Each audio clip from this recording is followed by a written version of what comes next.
অনেকেই প্রশ্ন করেন যে গর্ভাবস্থায় খেজুর খাওয়া ভালো। এর উত্তর হলো হ্যাঁ, খেজুর খাওয়া ভালো। গর্ভাবস্থার শেষের দিকে খেজুর খাওয়া প্রসব ব্যথা কমাতে এবং দ্রুততম সময়ে সন্তানের জন্মদানে সাহায্য করে।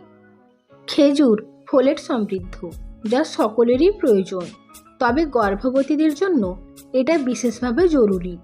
অনেক সময় গর্ভাবস্থায় অনেক নারীকেই ফোলেট সম্পূরক হিসেবে গ্রহণ করতে হয়।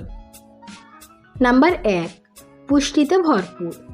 খেজুর অত্যাবশ্যকীয় পুষ্টি উপাদান যেমন আঁশ, পটাশিয়াম, ম্যাগনেসিয়াম, লৌহ ও ভিটামিন যেমন ফোলেট, ভিটামিন কে এবং ভিটামিন B6 সমৃদ্ধ।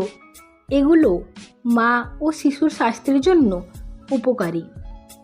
নাম্বার 2, প্রাকৃতিকভাবে শক্তি যোগায়।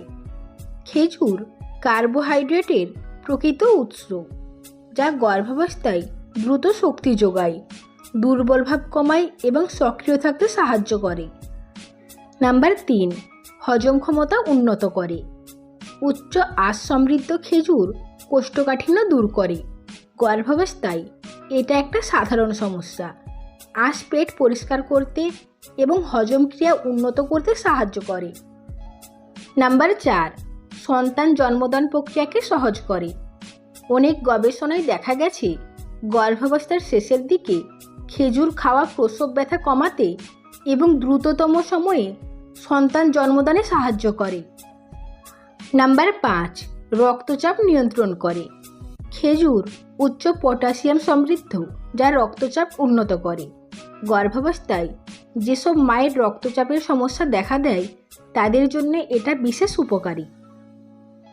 তো ফ্রেন্ডস, আজকের জন্য এই পর্যন্ত। দেখা হবে পরবর্তী ভিডিওতে। ততক্ষণ আপনারা সকলেই ভালো থাকুন এবং সুস্থ থাকুন। আমাদের সঙ্গে এতক্ষণ পর্যন্ত থাকার জন্য আপনাদেরকে অসংখ্য ধন্যবাদ।